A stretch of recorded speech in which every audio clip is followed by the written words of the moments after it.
Your Honor, I would like to have published what is in evidence is 201A, and then I'm going to proceed after that with 201E. Okay. Dr. Russell, I have up this exhibit, and with regard to the questions of Attorney Brennan that he just asked about these alleged shards, can you tell the size of them from this depiction? I don't even see any shards in that depiction. Can you read that slide and see the handwriting that is there? Yeah, it looks like clear app plastic collected from 7/18/18. There's another date over to the left side, and then it says AMV 6/29/23. Right. And if Mr. Wolk, you could go back. Can you determine at all from this whether the shards are microscopic or not? I cannot see any shards. All right, let's go to 201E.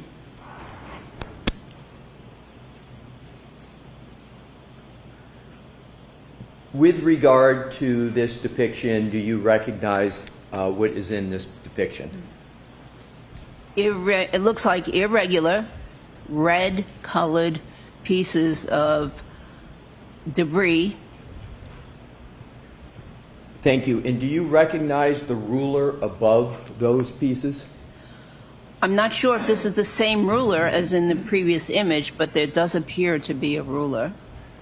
If we could go back to the previous slide, does that at all assist you in determining whether or not it's the same ruler? Not exactly, but there are similarities. So let's go back to, flip back to the next slide. Does the, what is up in black help you reach any conclusion about whether those pieces are microscopic in size or not? Well, so those are, again, I'd like to go back, but I think those might be 16th or 32nd of an inch if we're using the same edge of the ruler. Those pieces that are depicted are not microscopic because we can see them with our eyes, but they're extremely small. All right, so they're extremely small. You've asked, you want to go look back at the ruler. Does that further assist you in your analysis as to the size of these pieces? 16. So those looks like they're maybe a 16th of an inch or less. Okay, so let's go back, Mr. Wolk, one more time. So these pieces are a 16th of an inch or less, correct? Yes, if we're using the same ruler. Right. So with regard to, and if we could, Mr. Wolk, now go to Exhibit 1.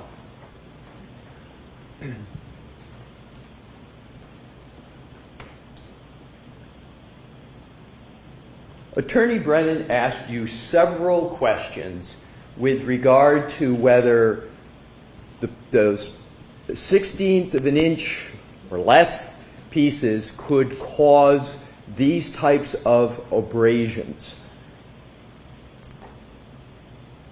You have addressed this issue, but I would like you to answer whether those pieces, a 16th inch or less, could cause, now knowing the size, whether they could cause these abrasions, including with regard to this pattern. I don't believe so. And with regard to that answer, how do you come to that conclusion? What is your thought process? Okay, again, there are multiple parallel abrasions. So these pieces would need to be lined up in a certain configuration to cause those abrasions, and they'd have to be oriented in nearly the same direction because many of these groupings of wounds, and if I may use the pointer, are oriented in this direction a little bit. well, anatomically, a little inferior to superior, ever so slightly this way. So they're oriented in the same way. So not only would they, those abrasions are rather large for those tiny pieces of plastic or glass, but they'd have to be oriented in a certain way to cause those wounds. As an emergency department physician, as a forensic pathologist, what is the likelihood, if any, that those shards could cause those wounds? You have to ask it differently, Mr. Alessi. Dr. Russell,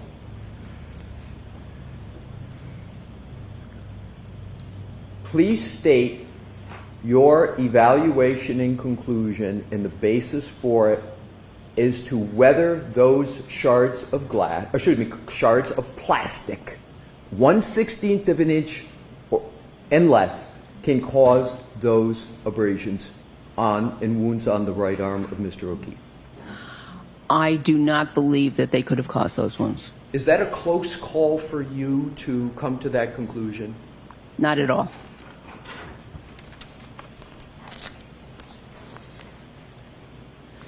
You were asked several questions by, please keep that depiction up, Mr. Wolf. You were asked numerous questions by Attorney Brennan where he wanted you to go section by section by section and evaluate each. He grouped these, I think, 5 or 6. Do you recall that questioning? Yes. Is that a scientifically proper way to evaluate this wound to determine whether or not it is from a dog? Is that a proper methodology to look at each individual section only? No. How, at a scale, is it improper to evaluate them that way under your methodology? Objection. Sustained. Dr. Russell, what is the proper way to evaluate the wounds on the right arm to determine whether or not they're caused from a dog?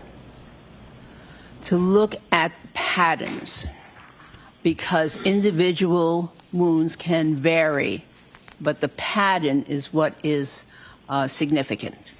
And on your direct examination, did you go through this method that you just described, a pattern and pattern recognition? Did you go through that in some detail and discuss that? Yes. Now, you were asked questions by Attorney Brennan, and in his questions, it was asserted that you don't have a standard, a published standard. Do you recall that questioning? Objection. I'm going to allow it. Do you recall the question asking whether you had a standard to reference for your methodology? You recall that questioning? In reference to dog bite wounds, yes. Yes. Yes. And with regard to the question and assertion in the question with regard to a methodology, you referenced studies and as part of your answer. Do you recall that discussion with Mr. Brennan? Yes. Do those, and are those studies peer-reviewed? Yes. And give the name, please, again, that we had gone over on direct, but give the name of the lead authors of each of those studies. Yes. So one of them was by Dr. D. Munich, and the other one was Dr. Pollock. And by peer review, that means that it's the article was reviewed by other physicians in those respective specialties So of the authors. I'm sorry to interrupt you, Dr. Russell. I'm Have you sorry. finished? The specialties of the authors, yes. If we could take that down for a moment. Your Honor, may I approach, please? Okay? If I could have, Your Honor, for Madam Court Reporter, exhibits marked for identification P, P, P, and Q, Q, Q. Right. And I'll start with P, P, P if I could, please.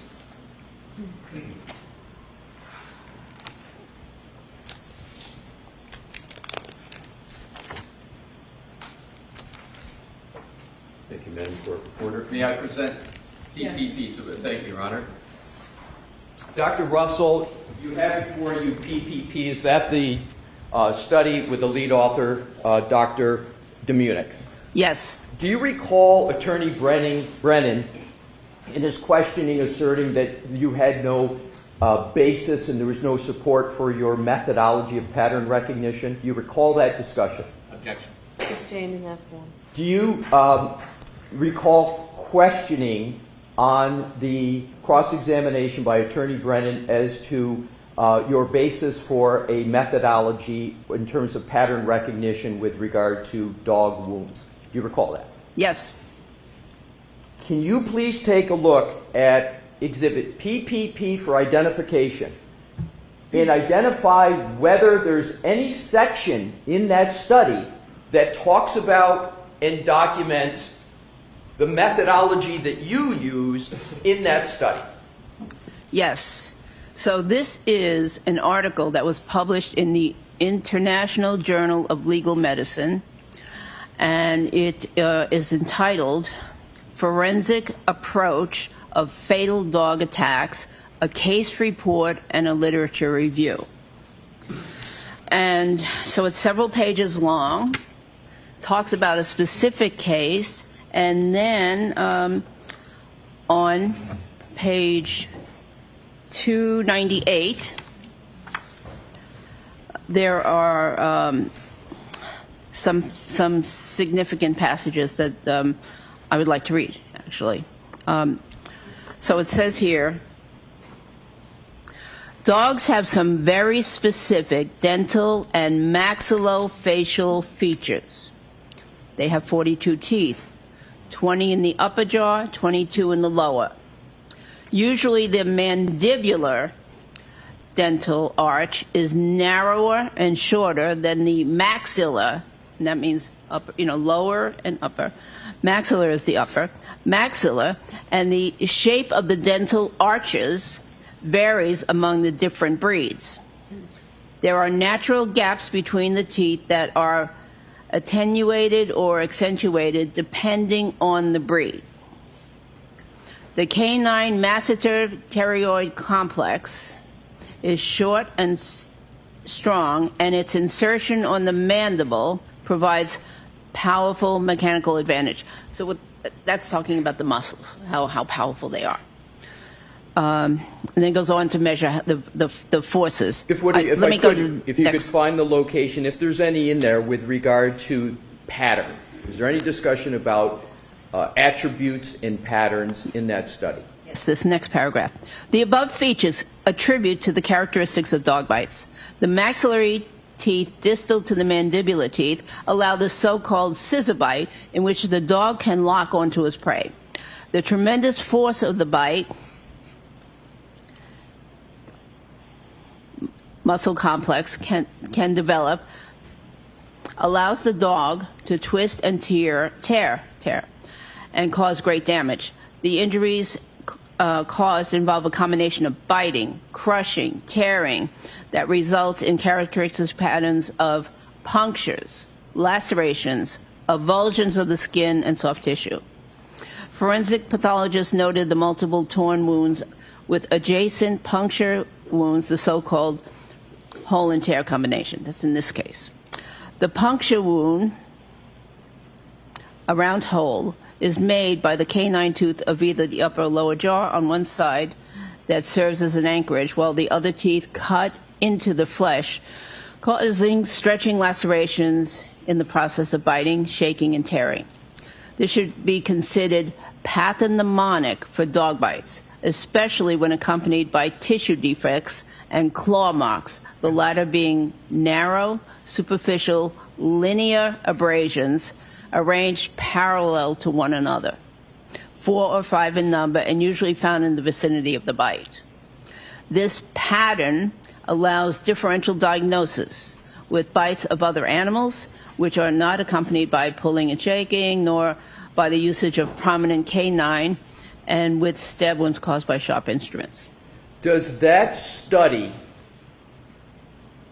support or not support in the literature a pattern recognition methodology?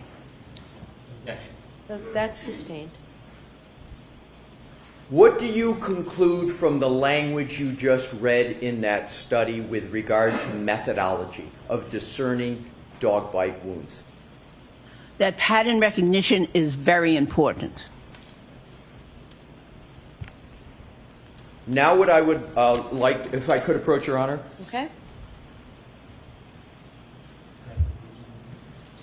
Sure.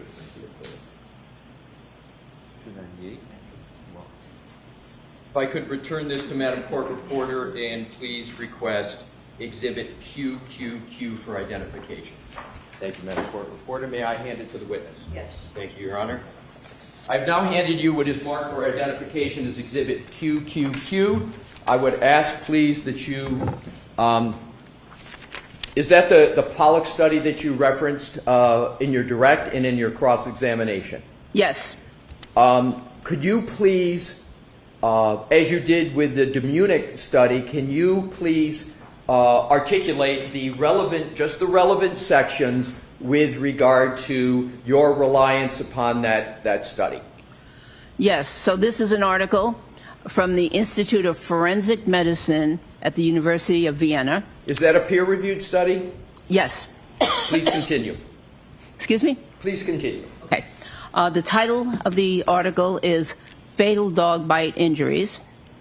And there's a summary. It says the dog's front teeth. So let me preface this. This was talking about a deceased child.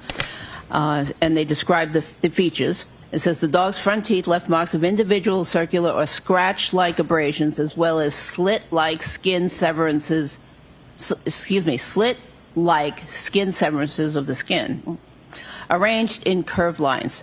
The pattern of the skin lesions largely corresponded to the anatomy of the dog's set of teeth. No tissue defects could be detected. And is there any other section of that study that references pattern and pattern recognition methodology? Any other Yes. words, any other section? And if so, could you please read them? Yes. So on page 491, there's a section called the Morphology of Dog Bite Injuries. What does morphology mean? It means the shape. And so it goes on to say the anatomy of a dog's teeth is the key to interpreting injury findings. The particularly long, cone-shaped, pointed canine teeth often create sharp-edged wound slits that can be mistaken for stab wounds. The bite mark on the skin is ideally a complete and congruent imprint of the front dental arch. Sometimes only the protruding canine teeth are imprinted. If the shorter incisors leave an impression, smaller skin lesions, parentheses, round pressure marks or streaky glide marks, can be found between the impact points of the canines. In practice, it is hardly expected that all 6 incisors will act uniformly. I'm sorry, I didn't hear that sentence. Could you repeat that? In practice, it is hardly expected that all 6 incisors of a jaw will act uniformly. Is that sentence relevant at all to what you've referenced as an incomplete bite? Yes, How is it relevant? because if not all the teeth impact, then you get a partial bite. You get irregular appearances. There's another sentence that's important here. A gap in the injury pattern can have several causes. Oblique biting, so what that means is not dead center on, but off to the side a little bit. Oblique biting. Curvature of the body surface, which we could have in this case around the arm, the edges of the arm. Mr. Wu, could you please put Exhibit 1 back on the case? And Dr. Russell, would be helpful as you're discussing these items if you could determine whether or not what's discussed in that study is at all depicted in this exhibit. Okay. So we discussed oblique biting, which is off at an angle.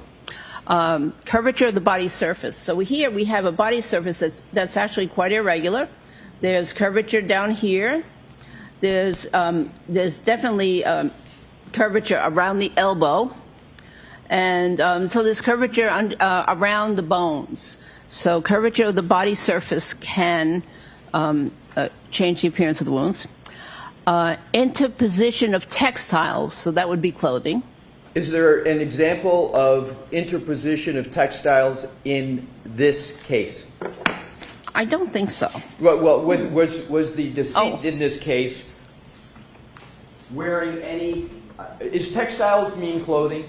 Yes, and I thought Was you the meant in this decedent- article. But yes, there was textiles in this case. Mr. O'Keefe was wearing that hoodie sweatshirt Please continue. or sweater shirt. So interposition of textiles, and then it goes on to mention some other things which I don't think apply in this case, such as different tooth lengths, tooth loss, abnormal teeth. And is there any other aspects of that study that are relevant to your analysis and methodology with regard to evaluating the wounds in Exhibit 1?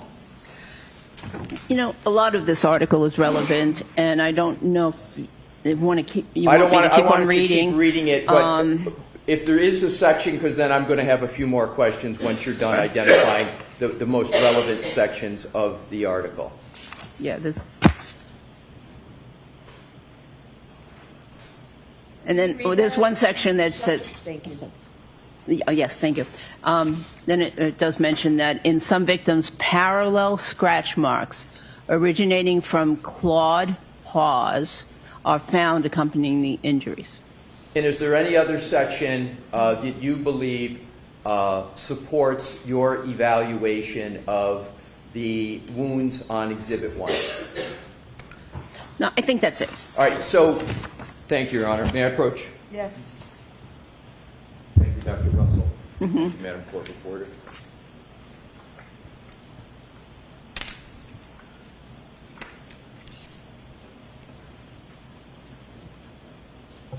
So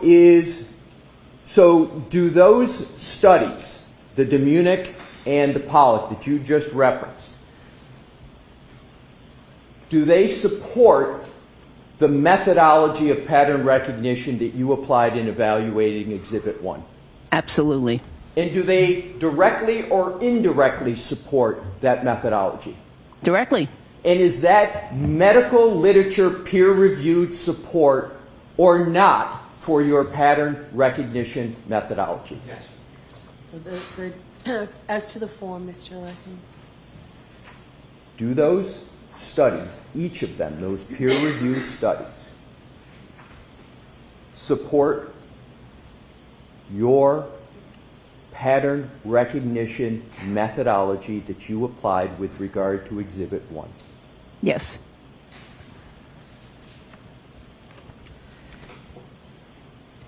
Did those studies look solely at individual wounds, or did those studies' methodology look at the overall pattern to evaluate and discuss wounds from dogs?